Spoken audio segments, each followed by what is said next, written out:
नमस्कार, मी सागर जोशी. TV9 मराठीमध्ये आपलं स्वागत. आणि बातमीपत्रात आता पाहणार आहोत विविध क्षेत्रातील महत्त्वाच्या बातम्या सुपरफास्ट 50 मधून. पंतप्रधान नरेंद्र मोदी उद्या वर्धा जिल्ह्याच्या दौऱ्यावर. पीएम विश्वकर्मा योजनेच्या वर्षपूर्ती सोहळ्यामध्ये लाभार्थ्यांना किट वाटप केलं जाणार. मुख्यमंत्री शिंदे, उपमुख्यमंत्री फडणवीस आणि उपमुख्यमंत्री अजित पवार देखील उपस्थित राहणार. मुख्यमंत्री शिंदे यांच्यासह दोन्ही उपमुख्यमंत्री आज नागपुरात मुक्कामी. शिंदे, फडणवीस, अजित पवार यांच्यामध्ये रात्री विधानसभा जागा वाटपावर चर्चा होण्याची शक्यता. अजित पवार गटाकडून मराठवाड्यातील 5 जागांवर दावा. पाथरी, जालना शहर, घनसावंगी, गंगापूर, धाराशिव, कळंब मतदारसंघावर दावा केला जाणार, सूत्रांची माहिती. बच्चू कडूंची 25 सप्टेंबरला मुख्यमंत्र्यांसोबत बैठक. 18 मागण्यांचा प्रस्ताव शिंदेंना दिला, मात्र अजून उत्तर नाही. प्रश्न सुटला नाही तर तिसरी आघाडी निवडणूक लढवणार, बच्चू कडूंची भूमिका. धनगर समाजाच्या आरक्षणाबाबत मंत्रालयामध्ये बैठक. मुख्यमंत्र्यांचे प्रधान सचिव, सरकारी वकिलांची गोपीचंद पडळकर यांच्यासह इतरही नेत्यांसोबत बैठक. धनगर आरक्षणासाठी नेमलेल्या समितीची बैठक. सोलापुरातील मुख्यमंत्री शिंदेंचा लाडकी बहीण कार्यक्रम उधळून लावू. सकल मराठा समाजाचे समन्वयक माऊली पवार यांचा इशारा. जरांगे यांच्या उपोषणाकडे दुर्लक्ष करून कार्यक्रम घेत असल्याचा आरोप.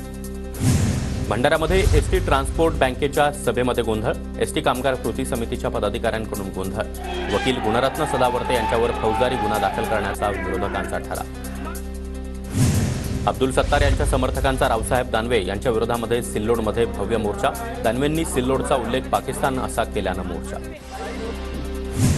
अमित ठाकरे 22 सप्टेंबर रोजी पंढरपूर मंगळवेढा तालुक्याच्या दौऱ्यावर जाणार. मंगळवेढ्यामध्ये दिलीप धोत्रे यांनी आयोजित केलेल्या मनसे केसरी 2024 कुस्ती स्पर्धेचं अमित ठाकरेंच्या हस्ते उद्घाटन होणार. नाशिकमध्ये शिंदे गटाच्या आंदोलनामध्ये महाविकास आघाडीच्या घोषणा. राहुल गांधींविरोधात आंदोलन सुरू असताना महिलांनी दिल्या महाविकास आघाडीचा विजय असो अशा घोषणा.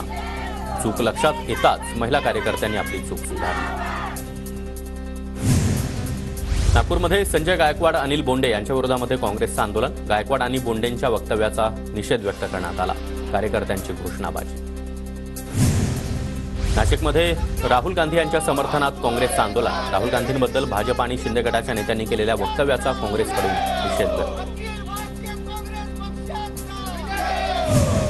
वाशिमच्या रिसोड तहसील कार्यालयावर काँग्रेसचा आक्रोश मोर्चा. अतिवृष्टीमुळे झालेल्या नुकसानाचा फेर अहवाल सादर करण्याची शेतकऱ्यांची मागणी.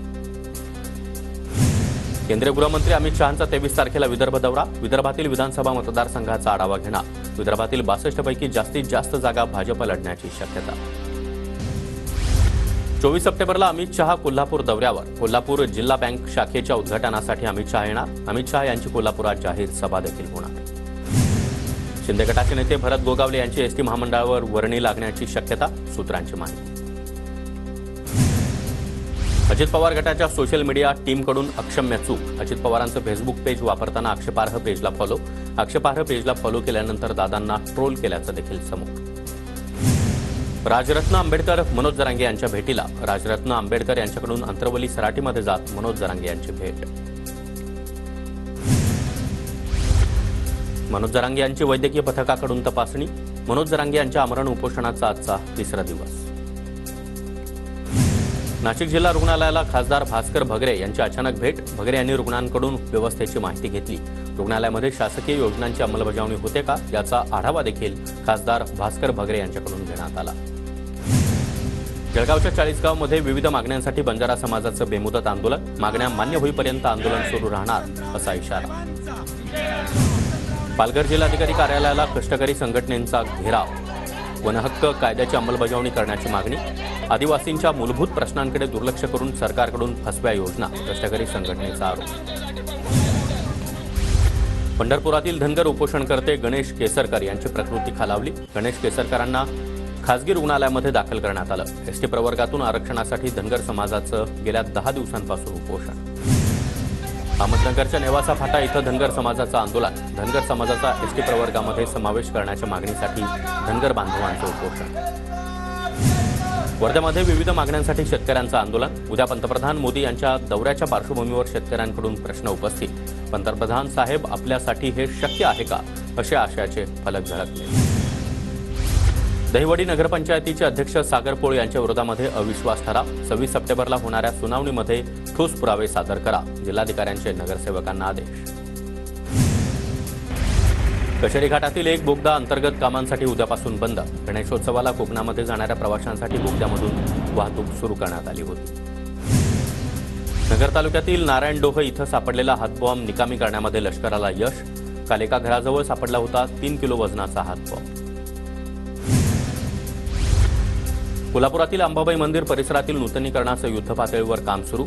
मंदिर परिसरातील गरुड मंडप, नगरखाना, मणिकर्णिका कुंडाच्या नूतनीकरणासाठी 23 कोटींचा निधी. सारथी योजनेच्या माध्यमातून तरुणांना ड्रोन पायलट होण्याची संधी. ऑनलाईन अर्ज प्रक्रिया सुरू. तरुणांनी संधीचा लाभ घ्यावा, बीड कृषी विभागाचं आवाहन. जळगावमध्ये मुसळधार पाऊस. कापसाच्या उत्पन्नामध्ये यंदा तब्बल 30 ते 39% घट. कापसाचा उतारा 3 ते 4 क्विंटलवर. वाशीमध्ये नवीन सोयाबीन बाजारात समितीमध्ये आता दाखल. प्रति क्विंटल मागे 5,000 रुपयांचा दर, तर जुन्या सोयाबीनला मात्र 4,300 रुपयांचा दर. नांदेडमध्ये सोयाबीन बरोबर मूग पिकावर देखील येलो मोझॅक रोगाचा प्रादुर्भाव. अतिवृष्टीनंतर नवं संकट, शेतकरी हतबल. बीड जिल्ह्यामध्ये सोयाबीन काढणीला आता वेग. पावसानं विश्रांती घेतल्यानं सोयाबीन काढणीसाठी शेतकऱ्यांची लगबग. कोल्हापूर जिल्ह्यातील पट्टण कोडोलीच्या यात्रेची तारीख ठरली. 21 ते 23 ऑक्टोबर दरम्यान यात्रेचं आयोजन. महाराष्ट्रासह कर्नाटकमधील भाविक यात्रेमध्ये सहभागी होतात. देशासह चंद्रपुरात देखील स्वच्छता पंधरवाड्याची सुरुवात. महानगरपालिकेच्या वतीनं प्रारंभ झालेल्या उपक्रमामध्ये नागरिक आणि सामाजिक संस्थांचा देखील सहभाग. पालकमंत्र्यांनी अमरावतीचा दौरा करून ओला दुष्काळ जाहीर करावा, शेतकऱ्यांना दिलासा द्यावा. खासदार बळवंत वानखडे यांची मागणी. नंदुरबार शहराला 1 दिवसाआड पाणीपुरवठा होणार. विरचक धरणामध्ये सध्या मुबलक पाणीसाठा. मंत्री विजयकुमार गावित यांची माहिती. नांदेडमधील लोहा कंधार मतदारसंघामध्ये आमदार श्यामसुंदर शिंदे यांच्या हस्ते विविध विकास कामांचं भूमिपूजन. शासकीय धान्य गोदामासह रस्त्याच्या कामांचं देखील भूमिपूजन. विरारमधील चिखलडोंगरी इथल्या सबस्टेशनच्या कामाचं भूमिपूजन. 167 कोटी रुपयांच्या कामाचं भूमिपूजन. आमदार हितेंद्र ठाकूर यांच्या पाठपुराव्याला यश.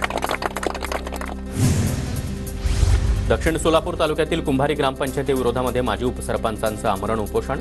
उपोषणाला माजी आमदार सिद्धराम मेहत्रे यांनी उपोषणस्थळी भेट दिली. सोयाबीनला प्रति क्विंटल 8,500 रुपयांचा भाव द्या, या मागणीसाठी अखिल भारतीय छावा संघटनेचं लातूरच्या औसा इथं आमरण उपोषण. मालेगावमध्ये राज्यातील पहिल्या महिला आणि बालक रुग्णालयाचं लोकार्पण. रुग्णालयामध्ये मिळणार मोफत आरोग्य सुविधा. महिलांच्या प्रसूतीसह बालकांच्या विविध आजारांवर उपचार होणार. पावसाळ्यामध्ये पर्यटकांसाठी बंद केलेला जंजिरा किल्ल्याचे दरवाजे 2 ऑक्टोबरपासून उघडणार. पुरातत्व खात्याकडून किल्ल्याच्या साफसफाईची कामं सुरू. धुळे शहरातील समर्थ कॉलनीमध्ये एकाच कुटुंबातील 4घांची आत्महत्या. आईवडिलांसह 2 मुलांनी जीवन संपवलं. आत्महत्येचं कारण अस्पष्ट. खाद्यतेलांच्या किमतींमध्ये 10 ते 20 रुपयांची दरवाढ. सणासुदीच्या दिवसामध्ये खाद्यतेलाचा वापर जास्त असल्यानं किंमत देखील वाढल्या.